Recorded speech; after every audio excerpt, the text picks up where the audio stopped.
This is Ed in San Diego, and this is a very special day today. It's 11 June, and we're going to be storytelling. And I'm going to contribute, but my job is to moderate and to bring everybody together and be comfortable together. And with us will be a number of people, as at least half at least a half dozen, and could be 2 dozen. I'm not sure. There's a lot of people who are contacted me and said they're interested. We'll see what happens today. In my upper left is Rob Pianka, who was on our show about, what, a year ago, a year and a half? Welcome, Yeah, Rob. thank you. Thank you for having me again, Ed. Nice to see you. Yeah. So Rob is a consultant, preeminent consultant on global agility. Yeah. Rob, why don't you introduce yourself a little bit better than I just did? I'm Rob Pianka, and uh, I have a training protocol that you might describe as militantly transcultural. I'm tired of all listen everybody fight about stuff that misperceives the people that they're talking about, or perceives them too narrowly. So let me ask you about covalence. Now, did I say that right? What? Yes, Uh, covalence. Yeah, yeah, yeah. okay. Covalence means what? It's a term in like atomic science where you have a an atom that has molecules of electrons that float around and need to bond with something, right? And if you have the right, if you're covalent, you will approach another material and bond with it. Or organic materials, carbon, are very highly covalent. Gold, which is pure on the other hand, doesn't really bond with anything, right? And it's a human. What's better for a human, to be able to bond with other people or not? Yeah. Well, So depends. covalence is the Yeah. quality of being able to meet somebody and from any culture and bond with them. Well, we're going to learn from you today, that's for sure. So, so you say there's about 3,000 different categories out there of people. Yeah, Huge numbers. yeah. You say culture, you're saying a lot of different things, and you have to be specific. Usually, for our conversations, we end up talking about national cultures, which frankly don't exist. There's so many more cultures that you can just walk out your door and engage in multiculturalism without having to go to another country to do it. Yeah. Okay. So it's agility, global-agility.com. Is that correct? That's right. Yeah. Okay, everybody. Use the chat, introduce yourselves. Before I forget to say that again. And the idea is to network. I'm going to do the honors of brief introductions, and then I'm going to ask each person to go a little deeper about themselves. Kim Congdon, wonderful to see you again. Thank you for being there, and thanks for sending me all that good information. Do you have that in a slide you would like to put up? Not now, but as we get going. Okay, I do. Okay, well, get it ready, but don't do it just yet. I will allow screen share. So for those of you who have something to show and display, this is global PR, and you don't do it here, you'll never be able to do it anywhere. So somebody's sending me an AI thing here, and they want to enter the waiting room. Okay, who is that who's doing that before I admit it? So let me know, okay? Okay, with us from London, Heather De Cruz Cormier. I'm sure I'm not saying that right. I'm not reading it correctly. Heather, I'm sorry for butchering your name. Please do a better job. Didn't De Cruz Corner. De Cruz is Portuguese and Corner is French. And I didn't want to take my husband's French name because my French isn't that great. So it was more of a kind of identity thing when I got married. And then I've struggled with it ever since, especially on my passport. So you're not the only one. Anyway, it's lovely to be here. Rob, you're a newcomer. I don't recognize you. I'm really looking forward to hearing more about your work. Joseph, my dear friend from across the little sea there, hello there. And Stephen, you're looking as brown as a button. I almost didn't recognize you there. So you've obviously had a lovely vacation. And Paul, it's lovely to see you. Ali, you're new. And Kim, I recognize you from a previous session. So anyway, I'm Heather. As you can see, I'm quite talkative. I'm in London. I'm a business and a coaching psychologist. And I recently completed a research study called Peace of Mind on the Move, which was a whole year of my life. And I just last week won an award at the Relocate Global Awards for Best Research. And I came ahead of people like Santa Fe that have won it for the past 4 years, Crown Mobility, who were the favorites. The head judge is a professor at London Metropolitan University, and she's approached me to get it published in an IHRM journal. So I am feeling at the moment extremely proud and happy with the achievements of my research, and not just the insights and trying to get it to change policy, but with the rigor and robustness of all of the blood, sweat, and tears that I put into it. So I'm very happy. So That's quite a really, story. Thank you for yeah. telling. So I also want to say that Heather and I did a wonderful one-on-one talk show interview, and it's available free to all of you, and we'll make sure you get it. Let's move on. In Southern California with me, we have Dr. Ken Lloyd and also Christian Turnetin and also Paul Falcone. Thanks, guys, for being here with me again. Hello, Paul. Oh, I can't believe that you're on mute. You have a beautiful voice, so you have to put yourself out there. Oh, Paul, you're on mute. Yeah. Okay, you'll be back. Okay, Ali Shami and Stephen Howard, welcome to the show. You are the co-authors of a hot new book just out, and it's geared for people who are not Americans. Is that right, Ali? That's right. Good morning, everybody. It's good to see everyone. That's nice. I see familiar faces, and so it's glad to be here. I tell you, I'm still in the thrill mode of finishing the book, working with Stephen. I really enjoy doing the work, and so the book is tailored towards directly for non-Americans. You look at in the market, there's a lot of books on. I won't say teaching, but guiding Americans to do business internationally, doing business in Singapore, doing business in Japan. This one, and I saw less and less literature and books on the other way around. So this book fills a gap where it teaches executives, starter companies to do business in the United States. Like I mentioned earlier, that there's no culture, there's so many different cultures. And there's no right or wrong, there's right and left. There's not necessarily one culture is better than the other, but it's always communication and relationship to work both ways.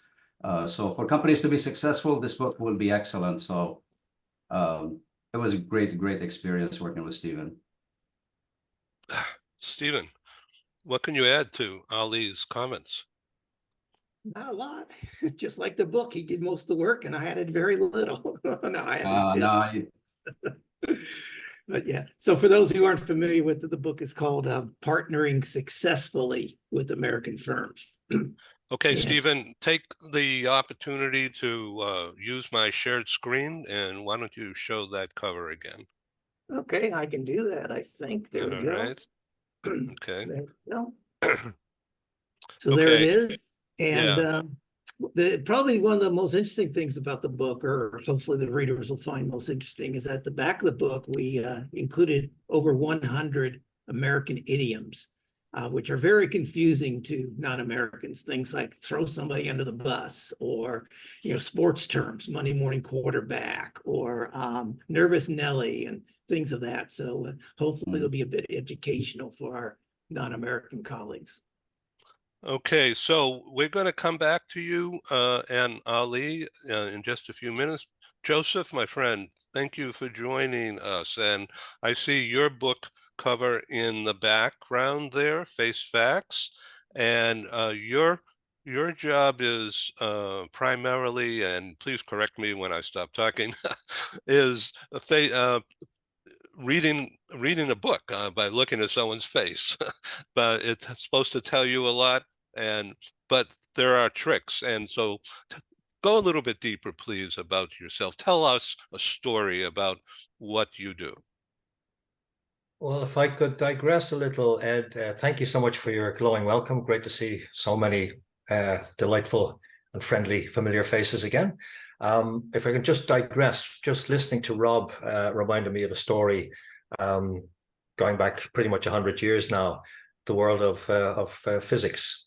And when quantum mechanics, as it was then, came to the fore, and there was a great deal of dissension in the world of physics. And there were the classical physicists and the people behind, the people promoting quantum mechanics, primarily Niels Bohr, Werner Heisenberg, Max Born. And Erwin Schrödinger was one of the people who was diametrically opposed to this new arrival. And that's where the Schrödinger's cat thought equation came from. But he was visiting Niels Bohr in Denmark, and he was very, very ill. So he took to the bed, and Niels Bohr was feeding him soup in the bed and at the same time arguing vehemently against him. So to me, it's just one of those wonderful examples of cross-cultural non-integration of cultural viewpoints. And it's one of those things that fascinates me. In terms of why I do what I do, it's really about communication. It's not about delving into people's secrets or doing anything psychic or anything like that. It's really all about communication. It's all about relationships. And particularly now where the world is becoming increasingly influenced by AI and digitization, human communication, interpersonal communication has never been more vital. And we have a pandemic of loneliness in the world now. So what I'm about is really helping people connect. Well, we welcome people into this global meeting room, as I call it, and to share ideas and to become friends, build rapport first, and then perhaps friendship, perhaps trust, and who knows what comes next. Joseph, I invite you to put the book cover on a screen share. My thing is ready for you if you would like to display your book cover, because it's really fascinating. I love it, and my job is to help promote what you do. So if you can. I'm not sure that I have it on a slide, Ed, so okay. bear with me if I may have time to create it as we go, but okay, good. Thank you for the opportunity. All right, well, we'll get right back to you. Or just raise your hand when you're ready. Paul Falcone, can you hear me? Oh, but I can, and I think you can hear me now. Oh, yes. All right. Loud and clear. Welcome. Welcome, Paul. Thank you. Thank you. Nice to be here, everybody. Sorry about that. I had a little problem with my microphone earlier. Yeah, it's hard to believe you would ever have that problem, but yes, I am known for talking a lot, so sorry about that. No, it's good. Good. Okay, so you've got at least one new book out. Do you want to share my screen with a picture of that front cover? You know, it's interesting, Ed. I don't have a picture of the cover right now, but what I do have, just so you know, you guys, since we're talking about communication, I switched gears a little bit. So my book, The 101 Tough Conversations to Have with Employees, I'm happy to say, if you can see it right here. Yes. #1 bestseller this morning on Amazon. So it's cool. It's not, thank you, Kim. I know, I'm a lucky man. And excuse me, the idea for me, everybody, is my background was international. I was head of international human resources for Paramount Pictures. And Stephen, what you were saying before about the idioms is really important. It's really getting the language to where it needs to be so that people can hear what you're saying. And so many times in English, we talk past these things. And we just assume when you say you hit something out of the park, that people globally are going to understand what that baseball metaphor is going to mean. And it doesn't. And so raising the awareness of the language that we speak becomes really, really critical. One of the books that I'd written called 2,600 Phrases for Effective Performance Reviews actually is ranked #1. And I forget what the vertical was, what the category is within Amazon, but it was about, teaching business English to foreigners. It's the same type of thing, but I'm all there for you guys when it comes to It's the language we speak. It's how you say it. It's not what you're saying. It's how you say it. And raising that awareness makes such a big difference. So thanks for letting me share, Ed. Oh, this is great. Thank you very much. So I want to be sure you all know Dr. Natalie Forrest. Welcome, Natalie. Hi, I think I know just about everybody. Okay, we have a couple of new people here. Have you met Christian? No, I don't think I've met Christian or the beautiful lady in green. Yes, I haven't met her either. Is this Attica? Yes? You're on mute. Are you talking about me? Yeah. Yeah. Hi, I'm Johanna from Sweden. Ah, It's lovely to meet you all. thank Um, you. Thank you for coming. Thanks. Great. I didn't see your name on the on the entry label, so that's why. Okay. And the picture's a little blurry, Is and it blurry? yeah, just a little bit. So um, we're going to go around and get everybody talking in just a minute. So Dr. Natalie and I have known each other almost 10 years, I think. We met in the Washington, D.C. area when she was live and in person in the US, and now she's back in Hamburg, and very, very active in the world of self-help or helpfulness. And you have given me help for sure, but your specialty is women. And so why don't you self-intro yourself here now? Okay, well, thank you, Ed. I think some of you know me or might remember me. So Dr. Natalie Forrest, I'm a spiritual life coach, or I prefer mentor. And I work on helping to return people to their essence, self-love, confidence. And in addition to that, I help run a few companies and communities and organizations, such as 90210 Enterprise. And of course, Joseph is also a part of that. And also here in Europe, Depeche and Voice Aid. Those are organizations that work on social issues and particularly sustainability. That's what I do, but most of all, I love talking to people and seeing how I can help them to really bring out the best in them. So that's sort of the brief introduction to me. Other than that, yes, Ed and I have known each other for about 10 years while I was still living in the US, and I just recently returned home. Yeah, so how's your daughter doing? She's good, and she's now 13. So we'll see how that goes. Well, she's actually a joy, so I'm not complaining. Oh, that's great. So she's so is she into counseling like you are? No, she's more into performing arts. Well, but she's also the counselor for all her friends. So yes. Oh, that's fun. Okay, so my friend Christian is originally from Germany and Switzerland, the German part of Switzerland, right?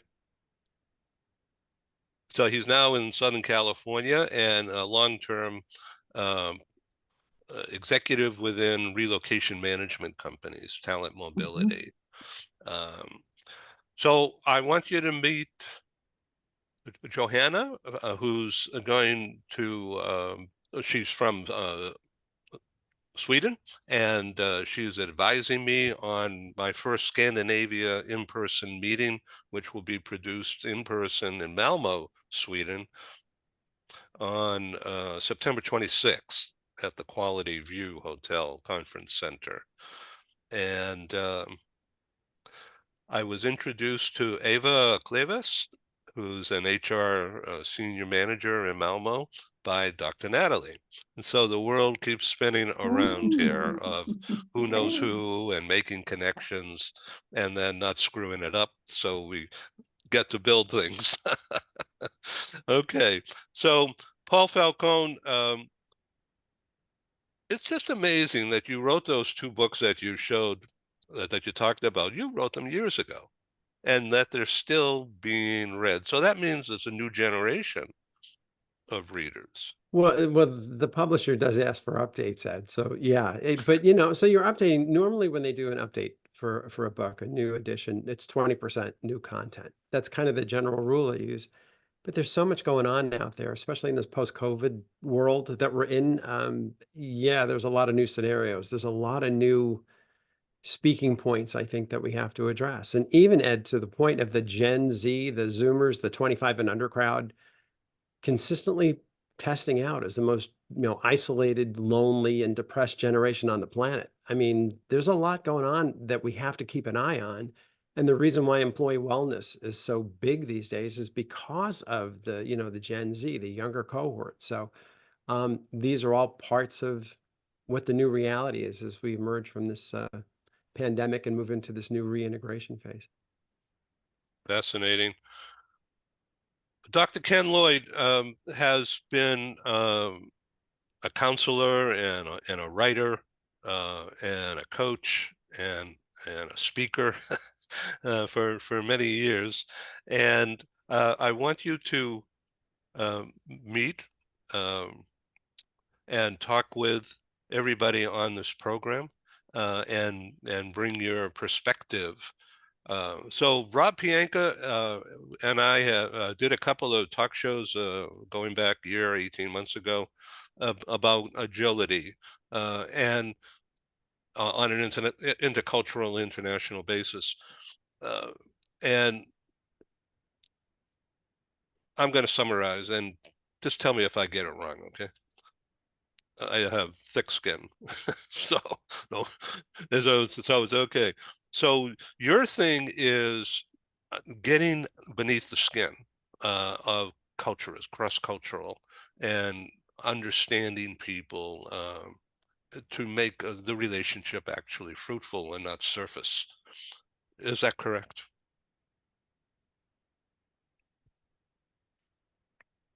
For me, it is, yes. Yeah. Okay.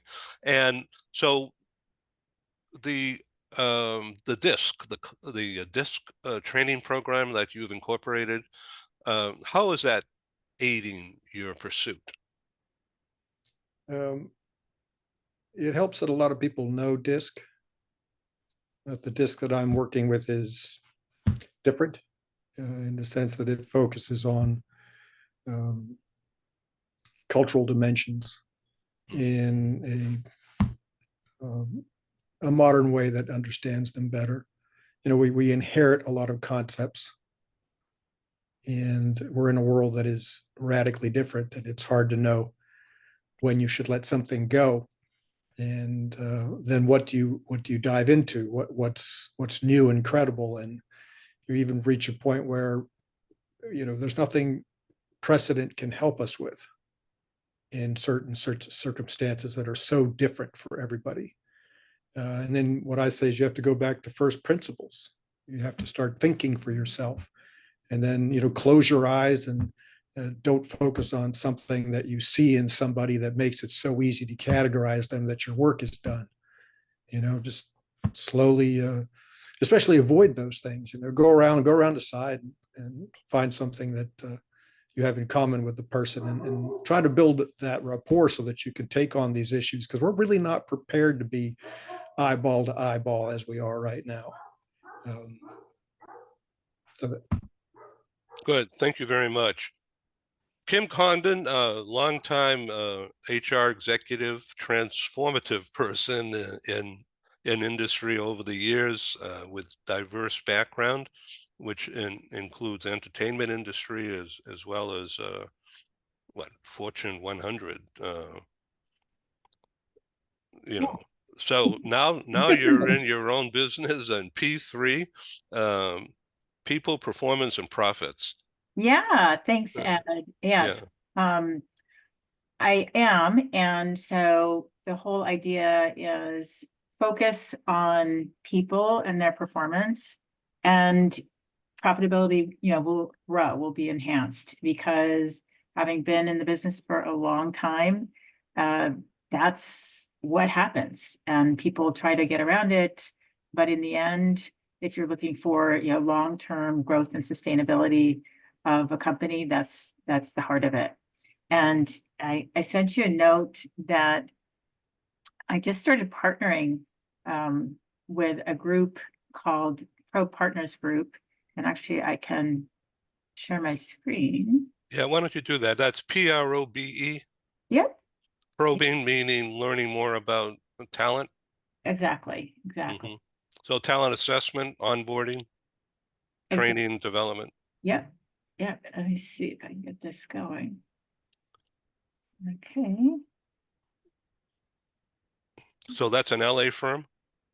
It is. Yeah. Mm-hmm. Do you do global stuff? Absolutely. I mean, the companies that we're working with, some of them are indeed global. And okay.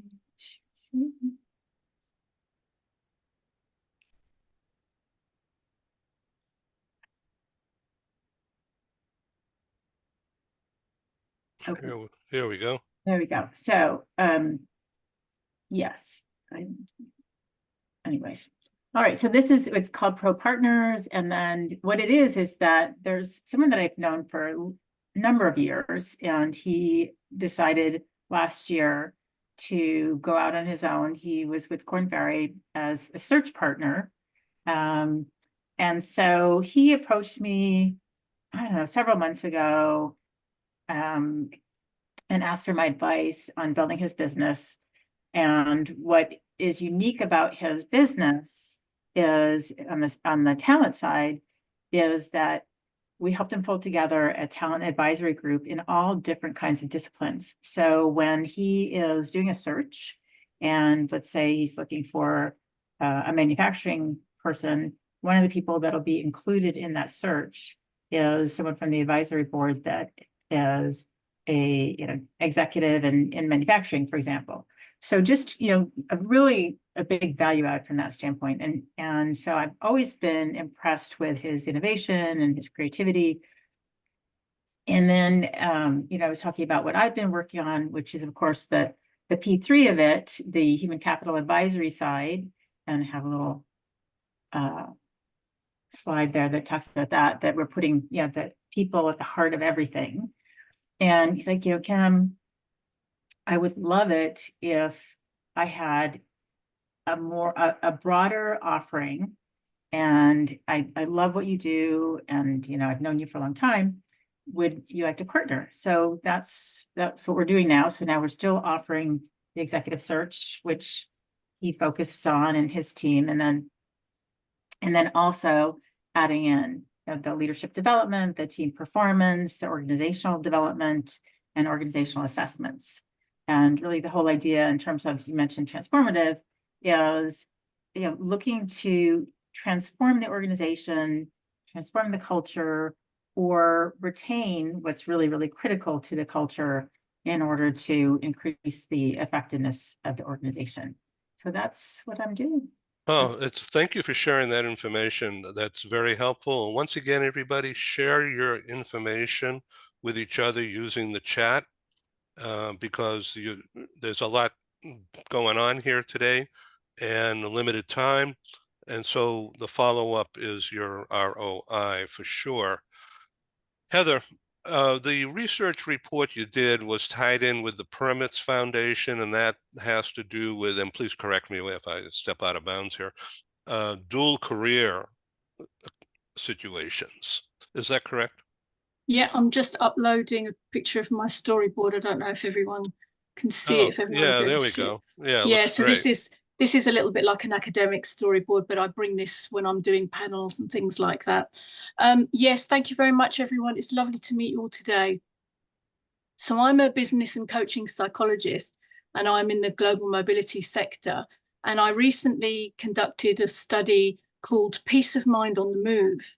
And I was commissioned by my client called REA, and it had 34 participants from around the globe and was multi-generational as well as multicultural. And I think our remit today is to talk about coaching and stories. And I asked Ed if I could talk about coaching and stories in research, because capturing the successful benefits of research. I'm sure Stephen and Paul will know this too, especially with leadership. You know, let's look at the cost benefit ratio of training, for instance. One of the first things I did in my career. Everyone feels very motivated. Everybody loves training. And what happens to this motivation curve 4 weeks later, when everyone's kind of forgotten what it was, the theories that they learned and what it was that they're supposed to be changing their behaviors on? And the support that we give, for instance, in global mobility and the spousal support in the dual career sector is something that Permits Foundation, and is very dear to my heart, have created a huge body of evidence on. And they've actually shown statistically that the role of the partner and the spouse and dual careers continues to be one of the most critical factors in the success of an overseas assignment. And I find this marvelously interesting because I actually did give up my career to travel with my husband 20 years ago, and I became unemployed whilst he was promoted. So there is a real, there is a real kind of core experience at the heart of that.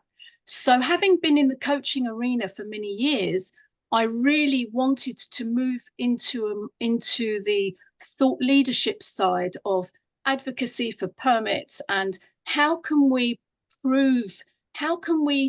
access these stories on assignment and make them relevant so that HR policy and GM policy becomes intelligent enough to keep investing in this wonderful benefit that does have ROI, but we keep having the same conversations again and again. So this research that I designed, 3 of the key insights were human connection is the first hidden missing link that emerged.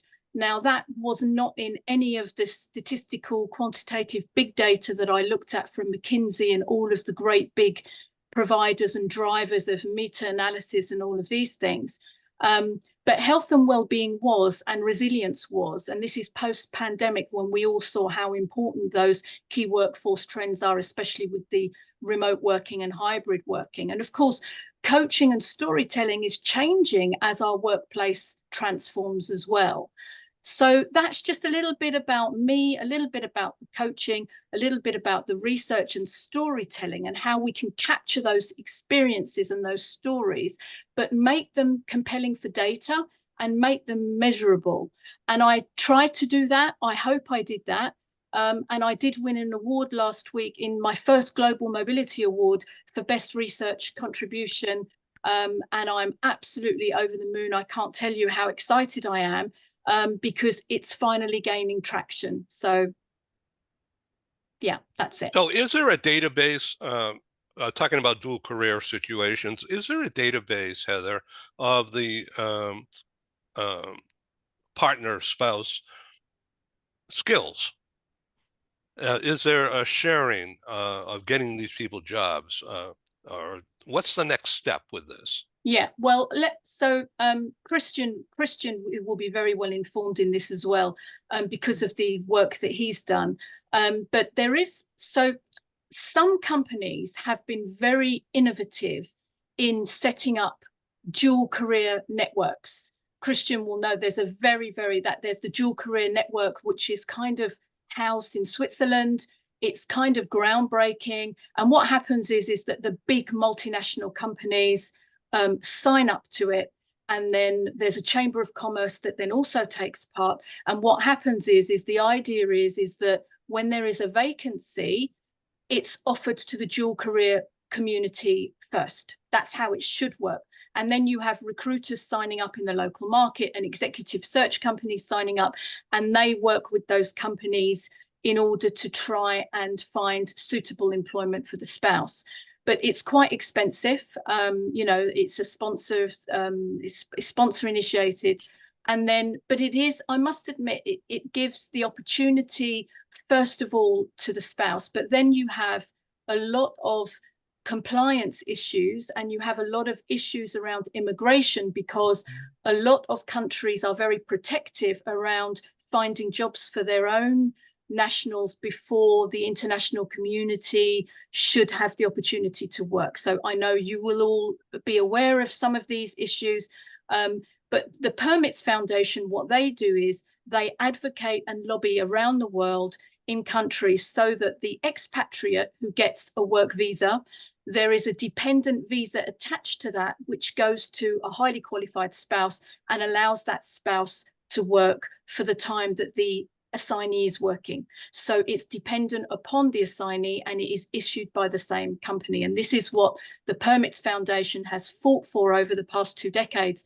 And they've managed to secure those same rights and equality rights. And, you know, we had a conference last week and they were talking about it as a basic right to work within your family. And they've managed to secure those permits in over 35 countries over 2 decades. You know, America is also one of the countries that that allows this as well. But there have been a lot of problems with supply chain and delays, and you know, especially post-pandemic. But the ground premise is there that many countries want to do this. But then in the emerging markets and you know the BRIC countries, they're not really signed up to it because they have other issues going on. But what it means is that dual career families and dual income families then only have one income if the spouse can't work. And then there may be a failed assignment, which can cost up to $1.5 million if the company has invested in the talent to send the family abroad and then it doesn't work out. So there is a real ROI here. There are real issues here, real challenges here. But it's looking hopeful and we have a lot of optimism here. Well, thank you for sharing your slide. If you could take that down now, Yep, that would be good because it uses a lot of megabytes. I'm finding that, but it's really helpful information. So thank you for sharing. And I'm going to, as I mentioned earlier, I'm going to send around the video interview that Heather and I did. It's been around the world at least twice now. And I mean, literally thousands of eyeballs have been on it over the past few months. And so I'm really proud to have that. Okay, so Rob Pianka, what do you think of what Heather was just talking about from a cultural agility point of view? It's beyond my competence. I compliment you. That the dog likes it too. Yeah. I don't necessarily work with corporations or companies. In the human march towards, you know, the future, they're in the lead. They don't have anywhere near the problems that everybody else has in this in the transformational era that we live in.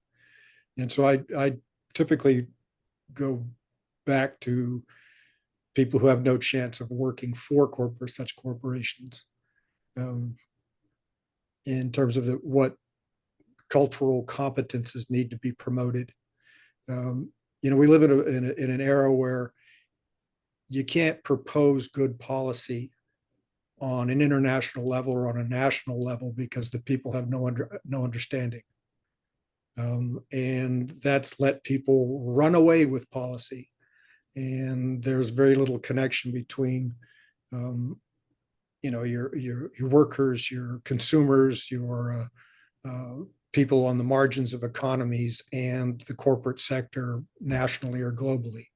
And it's one of the main problems. I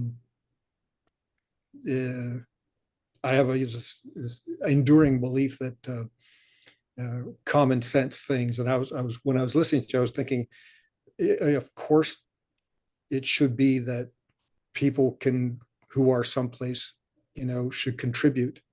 I mean, this whole idea that human capital, if you want to call people human capital, is then a narrows as opposed to a widening of opportunity and experience is not tenable. You know, I don't.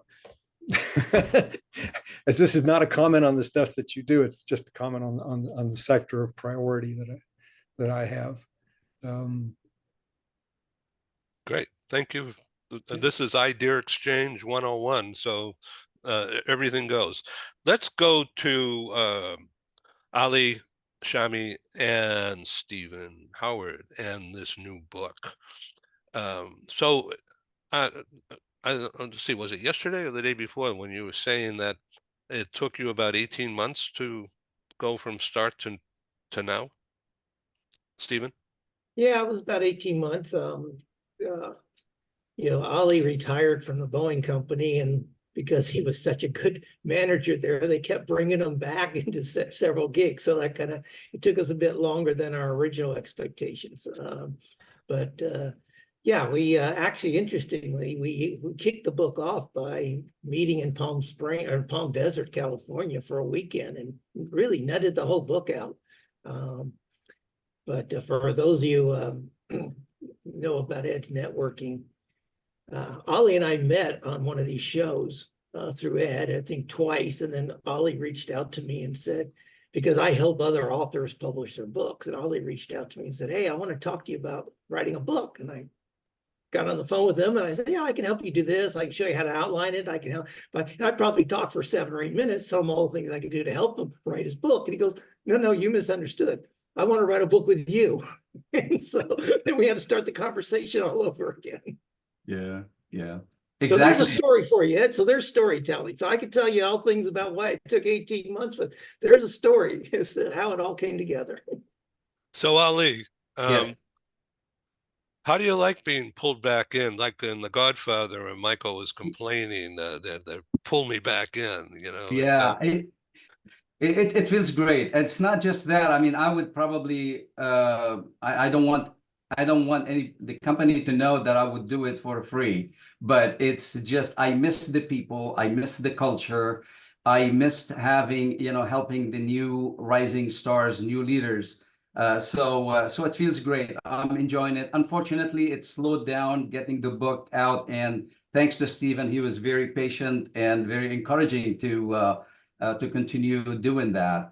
I intentionally was looking for somebody like Stephen, a leader like Stephen, because like I mentioned earlier, if you look in the literature, there isn't that many teaching or helping international leaders to do business in the United States. For some reason, we think like Hollywood is doing such a great job. Everybody knows about what America is all about. I was born and raised in Lebanon. I watched all the TV shows, Chips, all, everything, but it's like probably like 5 years, a little bit older, just but I went through, but I understood America just based on the movies, on the TVs, on the and based on Hollywood, what Hollywood present, and what Fox News and CNN and everything. But just for companies, for international leaders to excel in the partnering with Americans, they got to really understand the individual culture, the national culture, geography, the regional culture. All of those are very important. So to me, Stephen was just a perfect leader to partner with, because he's lived most of his life outside the United States as an American. I've lived in the United States after I moved from Lebanon. So it was a really great way where, if you look in the stories, talking about stories in the book, there's a lot of stories about things that happens, idioms during in a meeting, and a very important meeting. And so it's really, yeah, it's stories. What I've heard earlier, just like it really resonated with me. It goes back to that connection with the human beings, right? Just relationships. The best thing that any company can do for their new employees is to show them how they treat their experienced employees. We've heard about the best thing you can do for your children is treat your spouse well.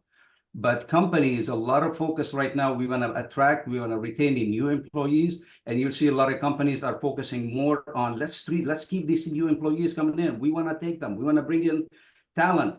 And for a lot of times, they forget about the mid-careers and the experienced employees. So when I see it, we share, if you just give me 1 second, I want to share one story that happened. We had an engineer who's been 35 years at work, and he retired. Part of the best practice that we do is all the leaders in the building, in the bay, we at 4 p.m., right before the person leaves. So Alex, and this time that's his last day for retirement. We all gather around in his office and we walk him to the door. And when Alex was walking, he had a small box in his hand. Like, it was not small, but it was, and he's just carrying it outside the office, going to the car to give his badge, and he's gone. And you can see that he was carrying the box like carrying his grandson. And as if he's saying, Ali, just tell me, somebody need to ask me what's in this box.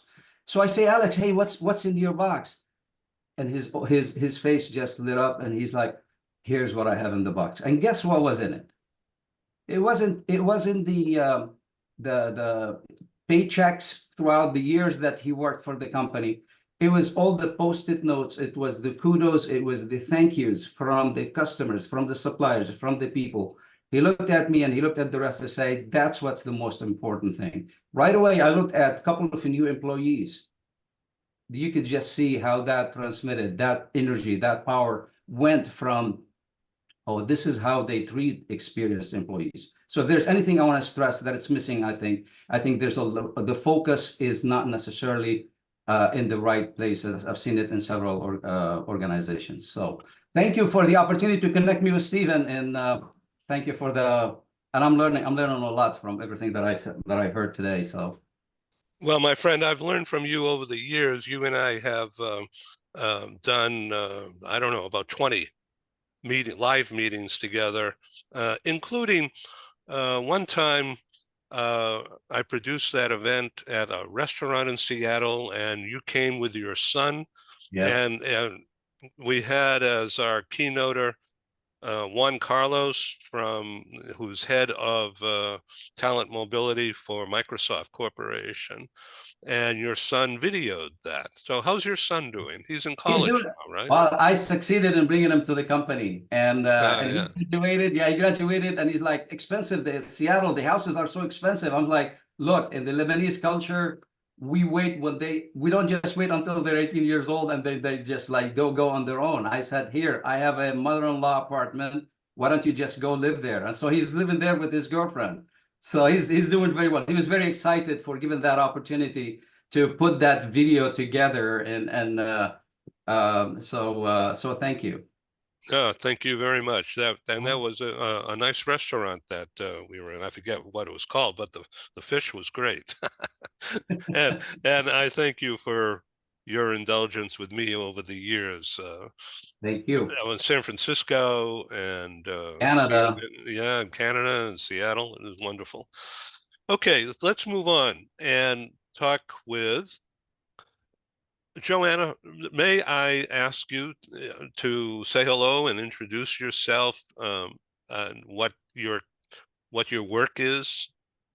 Yeah, I would love to. Hi, everyone. So I'm still pretty new to your show, Ed. We are communicating over LinkedIn, I think, but we will meet in September. And I'm actually down in Malmö now, Ed. So I am from Stockholm, but I've lived abroad for many, many years, and I hear all these places. Seattle, I was a student in Seattle. I hear Heather talk about being, an accompanying spouse. I was there.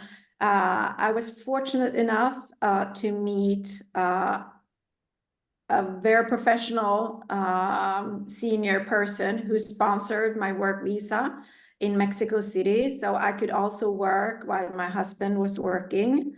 And that's sort of how I changed career as well after those years, relocating back home to Sweden after so many years abroad, 3 kids born abroad. I went into global mobility because I've lived and experienced everything, challenging housing markets, difficulties with the visa process, different cultures, I've experienced it all, and it has just, transformed into such a neat profession for me. And also my little thing as part of storytelling is that now I recruit expat spouses. because it's so difficult for someone joining, family to find a job. The person with a job, everything is easy. Everyone loves, that they come and do this work, but then the one who is following, who maybe would like to work, it's difficult for that person. So that's my thing now. And I think it's like the best recruitments I've ever had are these spouses to expats, because all they want to do often is work, and they just love to jump on an opportunity.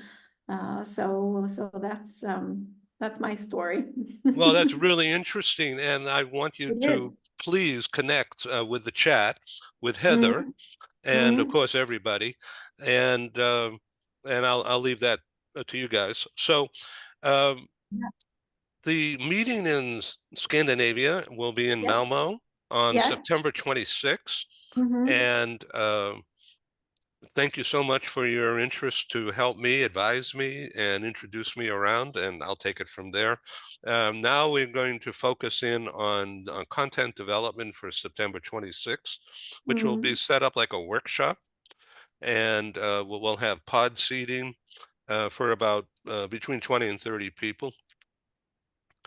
And we have some people coming from London and also from Germany, and I think Switzerland as well. But Are they gonna join virtually, or they are gonna be on site? well, it will be both. We will have a meet and greet, a reception, and a luncheon. That will not be virtual. But the workshop, which will be from approximately 1 p.m. to 3 p.m., that will be on Global TV. And we will have speakers located outside of Sweden. In fact, very possibly from different locations around the world. So if any of you would like to uh, be involved in this Scandinavian Global HR talk show, it's going to be September 26th, and the time will be Central European time between 1 p.m. and 3 p.m. So keep that in mind for connectivity. The show will be recorded as across that 2 hour, and then I'll edit it and then put it out on distribution around the world following the live broadcast. So that's really interesting. So I thank you for your kind interest to be involved. Tell us about the company, what you're doing. It's not mobility, but it's connected to mobility.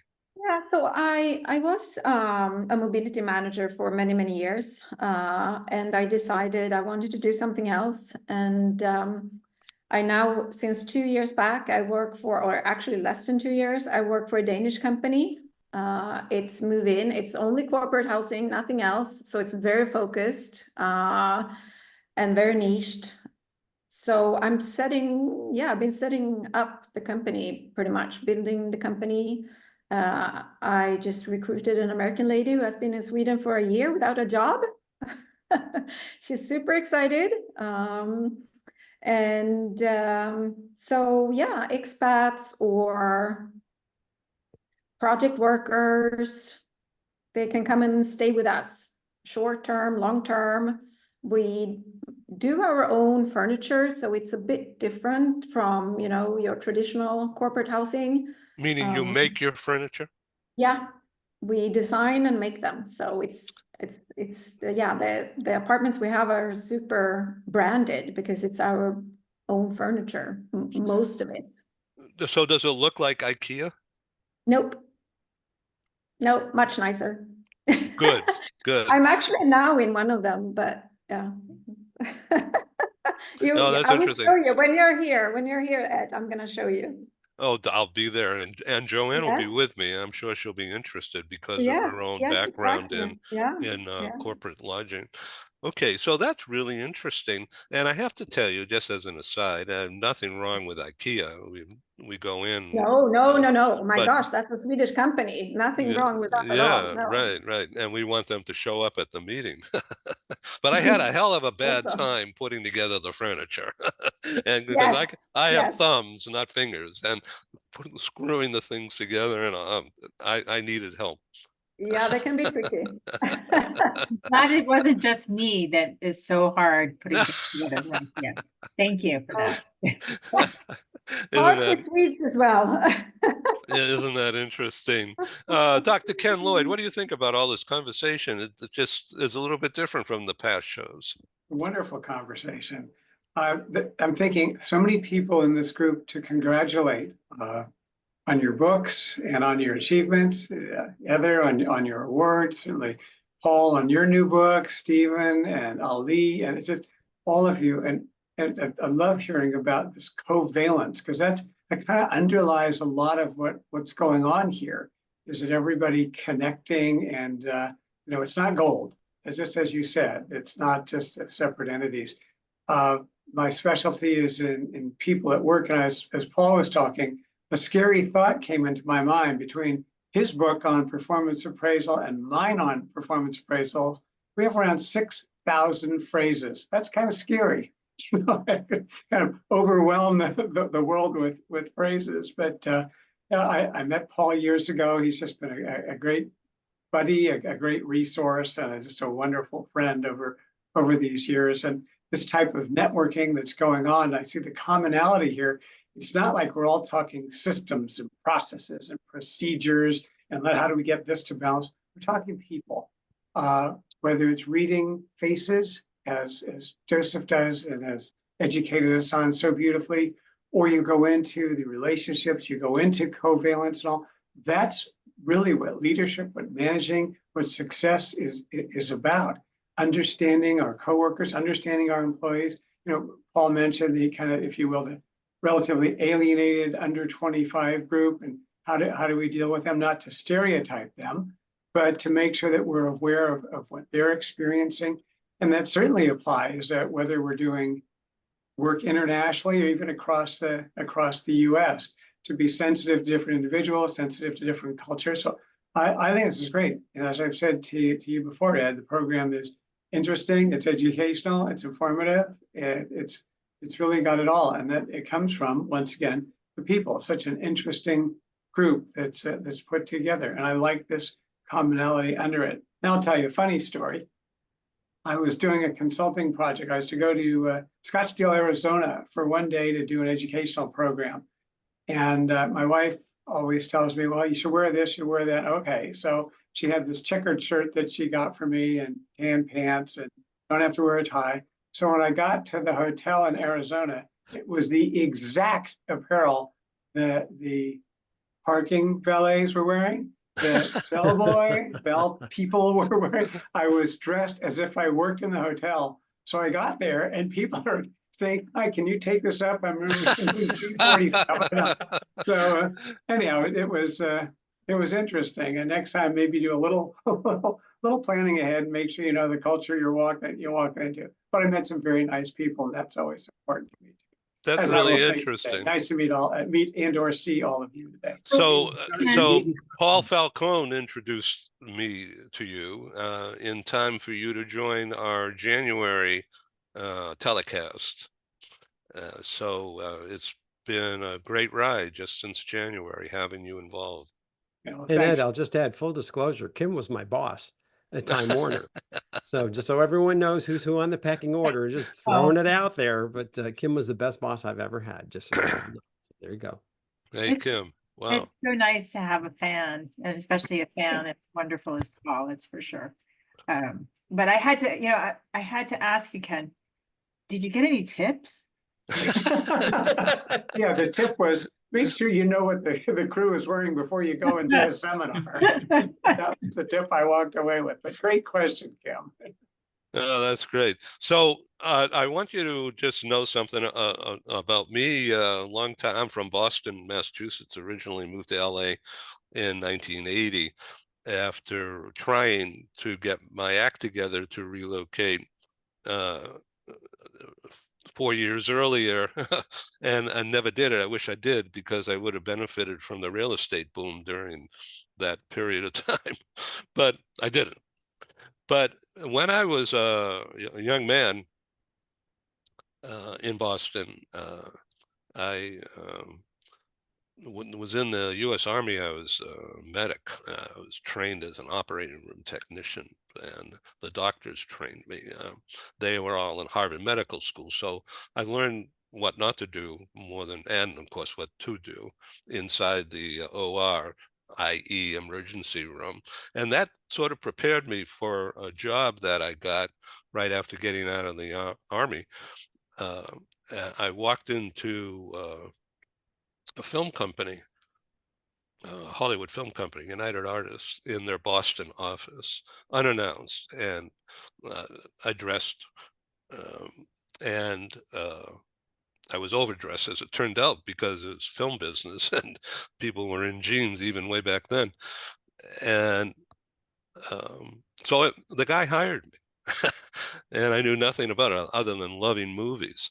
So it turned out that developed into a short career. And before I relocated to LA, I had the honor and pleasure, actually, for a while before it got different, with a guy by the name of Sumner Redstone, who turned out to be a wizard at acquiring companies, including Paramount Pictures and CBS and all kinds of other things. And I was the youngest person on the executive team, and they wanted my opinion about Woodstock and other movies that would appeal to kids for booking into the theaters around the country. And so I sat in one day, I'll be real quick here. In the office, they had a screening room, and my job was to watch movies and write a report about them. And would they be good for this theater or that market or age bracket or what? And then maybe some ad lines, because I was into PR and advertising even back then. But so I wrote a report about Woodstock, the movie, and the one I saw was not the finished product. It was a director's cut and real rough footage. So I gave it a report saying, people over 30 aren't going to know what it's about and won't want to be involved in a theater when everyone else is smoking dope. So it was that kind of report. And everybody who was older than me on that team said, don't invest any money in buying it. So I went the opposite way and says, this would be great. So they had theaters in different college campuses, including Harvard and Brown and near Columbia and other Ivy League schools. And I said, put it in and quick. And so they did, and they made millions of dollars. So I was like a hero for a little bit.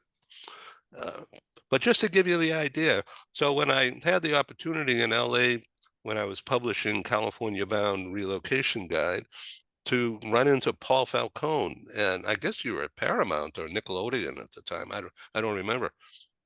Yeah, I think it was Paramount at the time, sure. Early 80s. So, and here we are today. and I'm playing Steven Spielberg doing this kind of TV show. So thank you, Paul. And because we go way back. You and me and Sumner Redstone. That's exactly right. Yeah. So look what that's turned out to be now. God, it's amazing. I can't believe it's worth so much money, though. I don't know. I don't know. It's a lot of movies. Okay, let's move on to someone who's not in the entertainment business. And who wants to speak here? Stephen, you're in the entertainment business. But as a leadership coach, is that always an entertainment vehicle for you?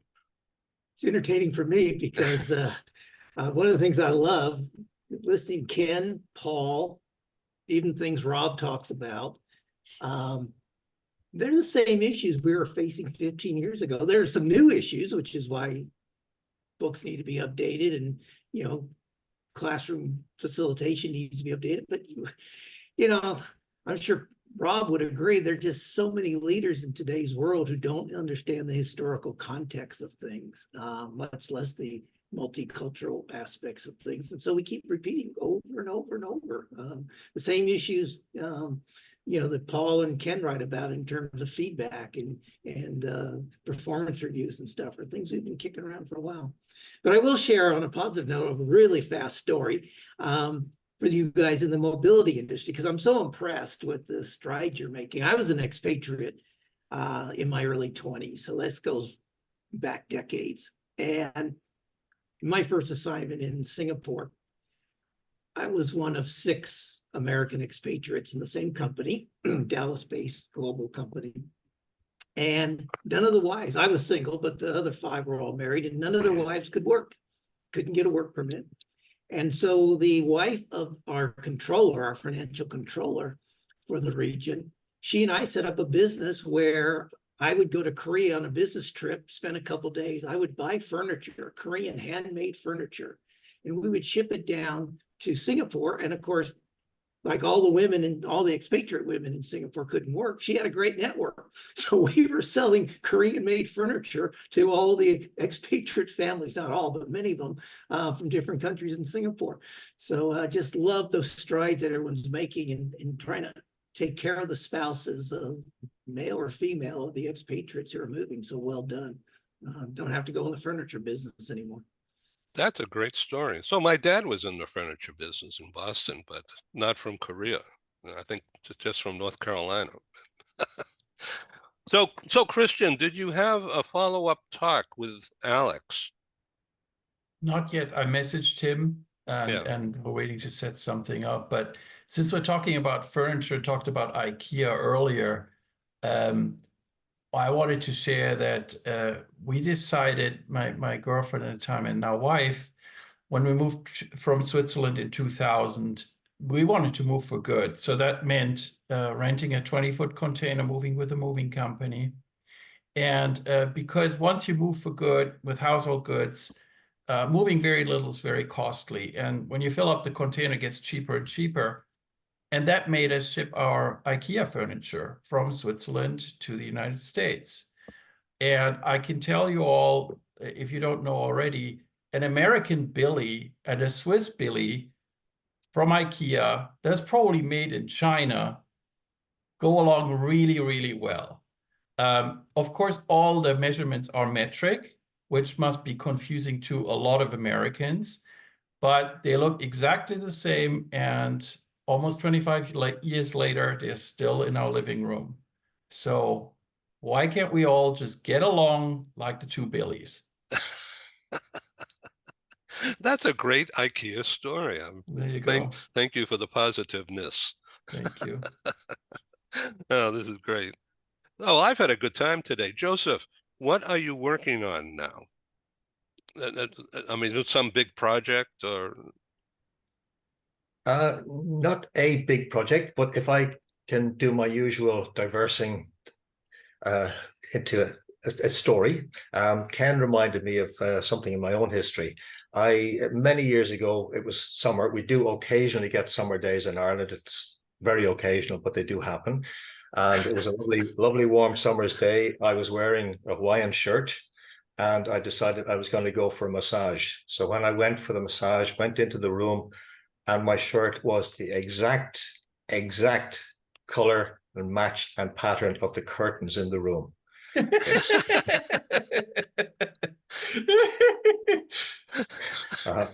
Yeah. Oh, one of those occasions to fade into the background.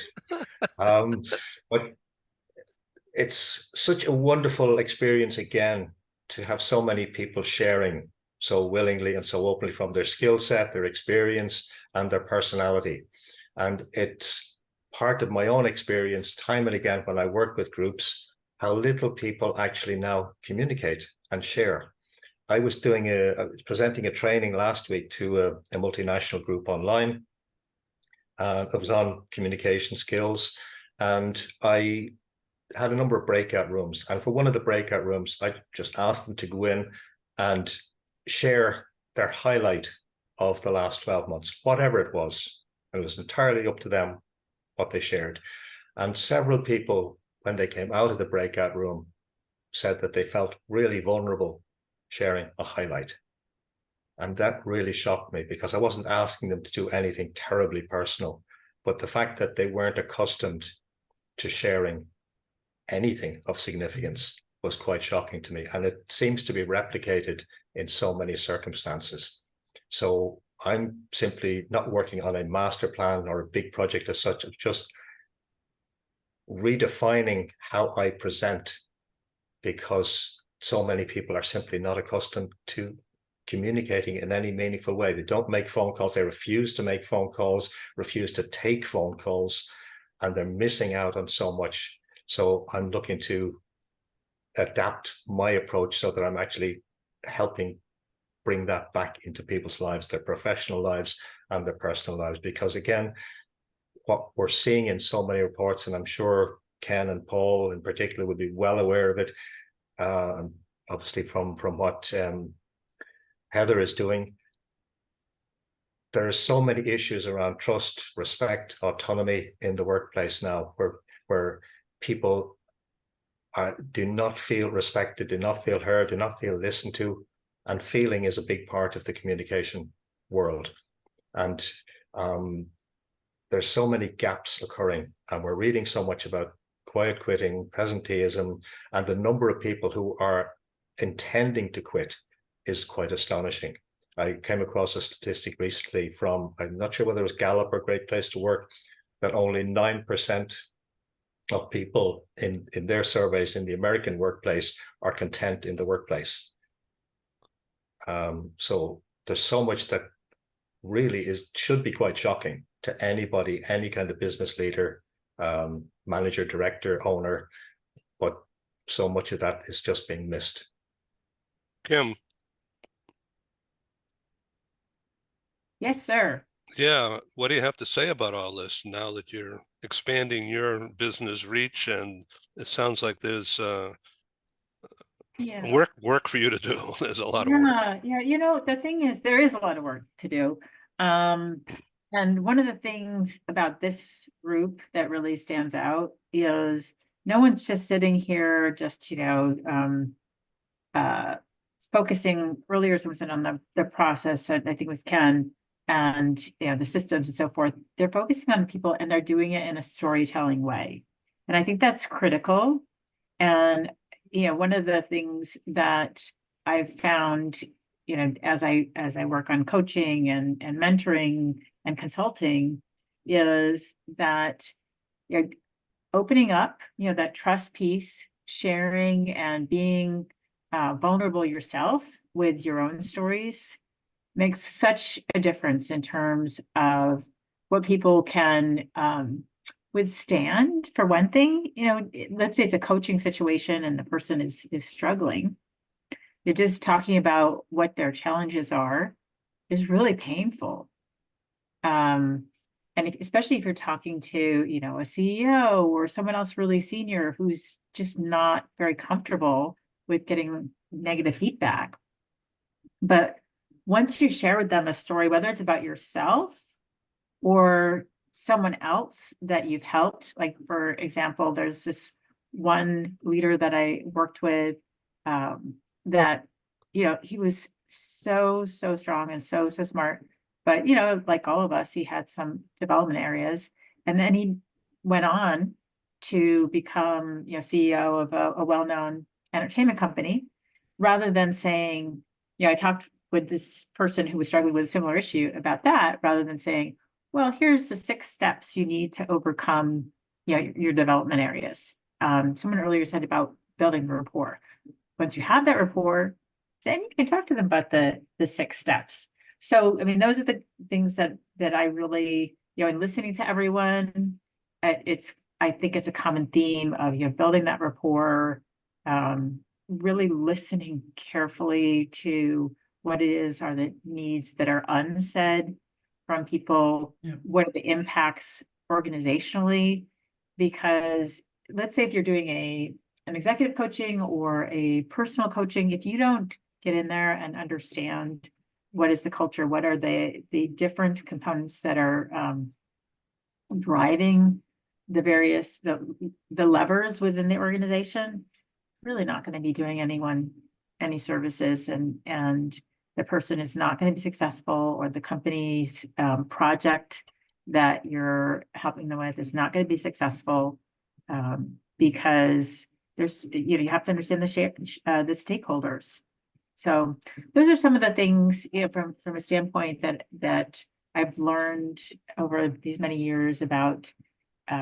There's a reason that entertainment is and always will be so popular, because stories stick, right? Earlier you were talking about, ooh, and that fish we had. I mean, that makes that whole piece memorable to you, the time you met together.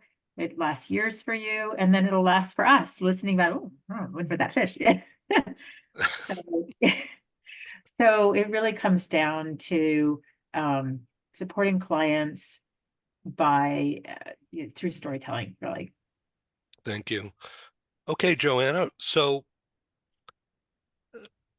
please correct me on how I should pronounce your name. Well, I think you do it very good. Oh, you're so sweet. I really enjoy knowing you. Johanna. It's Johanna in Swedish, but I mean, Johanna. Johanna. Okay, I promise I won't butcher it anymore. I'll tell you. So this is your second time on our program, Yes. and so you fit right in, that's for sure. And I welcome you to tell another story now, as we come to a close here. Another story? Yeah, yeah. So now you mentioned to me that in Sweden, you live in people live in seasons, and the Yes. summer season is on us, and everyone's running around really fast and quick and goal oriented, because the summer's not going to last too long. Right. Yes, we talked about that, Ed. Yes. And I think it was actually when you said, oh, you can invite someone else. And I think, that invite was meant to be for the same day or the day after. And this is June. And I'm like, no.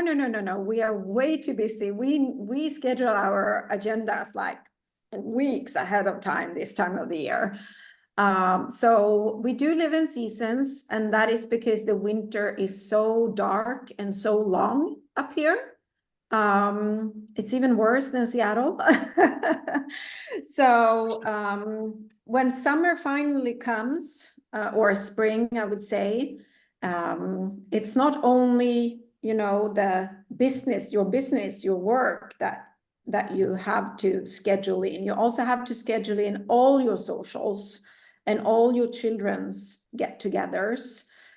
School is out, everything is out. And something else that we have that is quite unique is that it's an employment law, actually, that you need to give your employees 4 consecutive weeks off during June, July, and August. So for 3 months, all your employees are going to be gone at least for 4 weeks.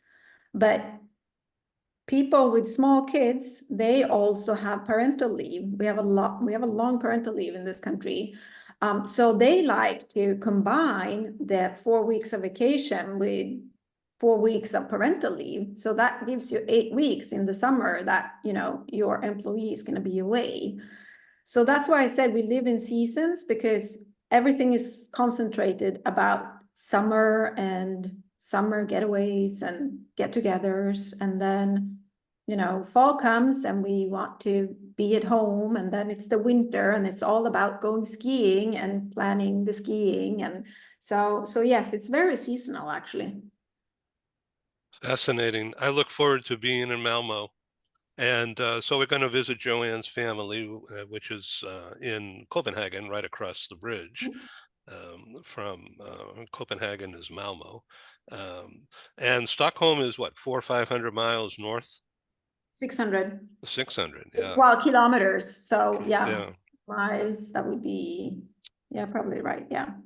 500. So it's probably not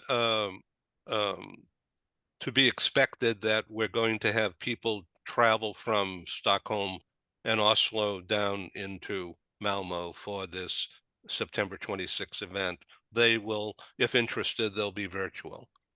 Probably. likely, most likely. Yeah, so I should expect that. So that means our reach will be focused on Malmo and Copenhagen and whoever else wants to show up.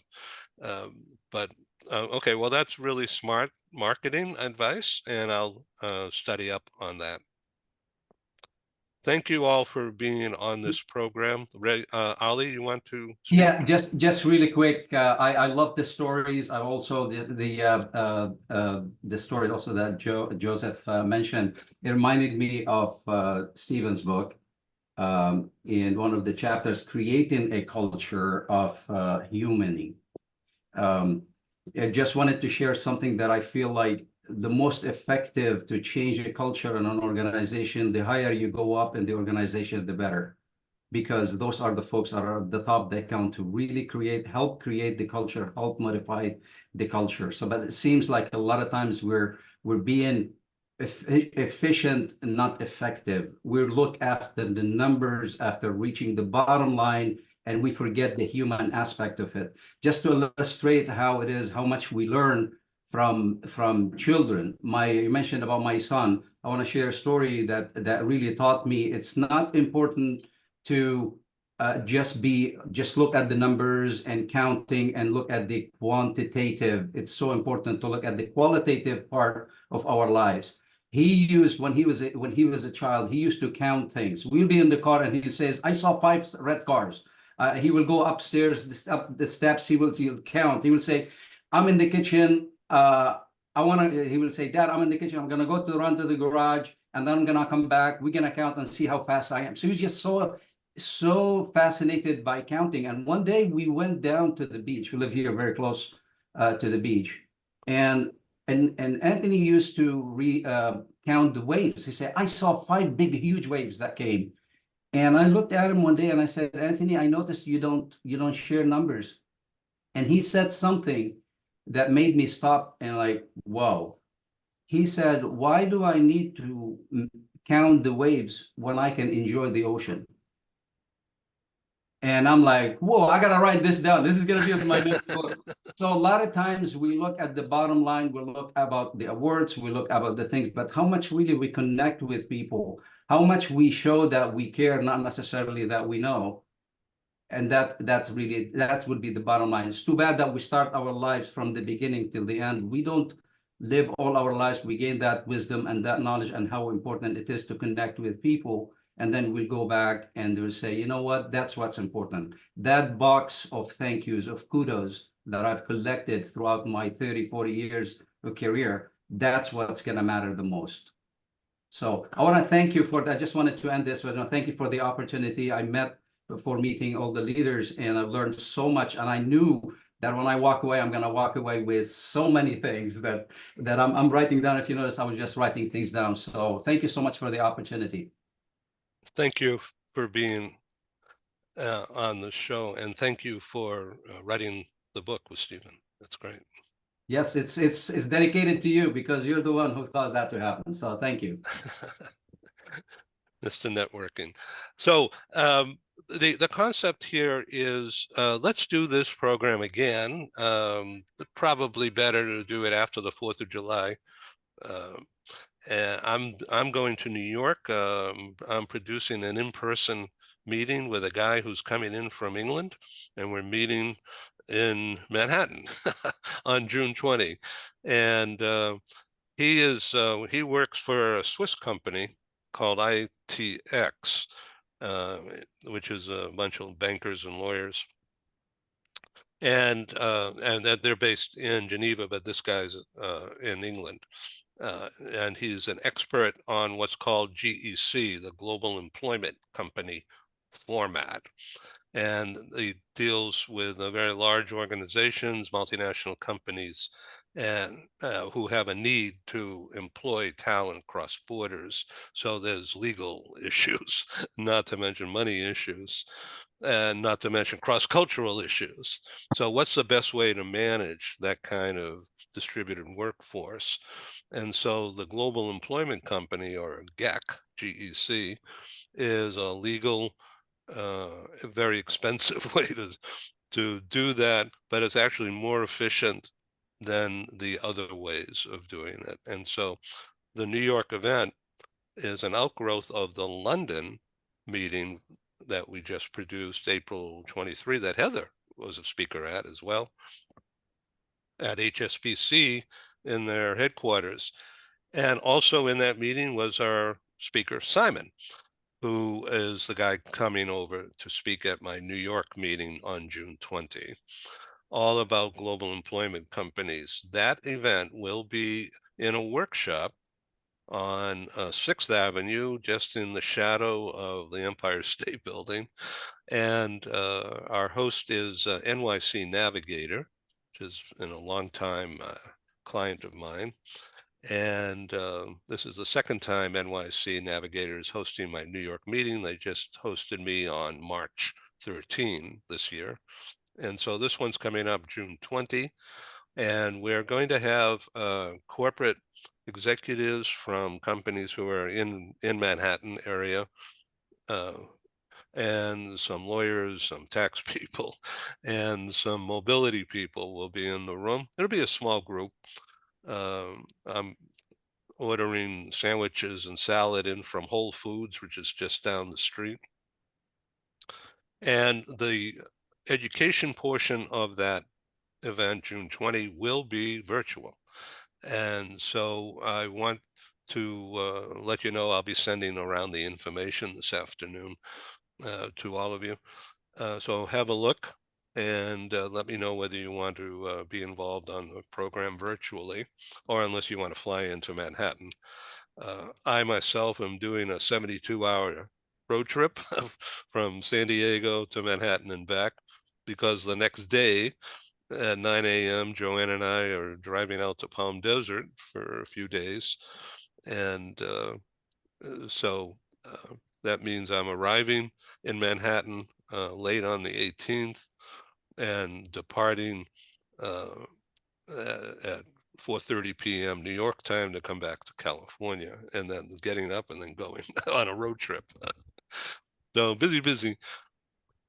So Christian, I wish you well in your pursuit. I want to sincerely, here we are doing this public, but I sincerely urge you to be aggressive in a cordial way. I'm sure you will do that with Alex. Mm-hmm. This is a really excellent contact for you. You know, considering your mutual backgrounds and his apparent need for some help in that regard. He's not a mobility guy; he's a immigration guy, right? And a lawyer. So there's plenty of mobility people in Berlin and Frankfurt and elsewhere, but you have, I think, a leg up on this one. Thank you very much. So you really should be aggressive there. Will do. Okay, and if you need me to be a connector again, it's easy for me to do that. I like doing it. Thank you. Appreciate that very much. Thank you all. It's breakfast time for me here in San Diego, and I wish you well, and I'll be in touch. Thank you for sharing your stories. It makes for good TV. I'm sure you'll get some benefit from this. Thank you all. Thank you all Thanks, very Ed. much. Bye, everybody. Lovely to see you all. Bye. Bye. Thanks, Ed. Thank you, Ed. Yeah. This is great. Thank you. Bye. Thank you.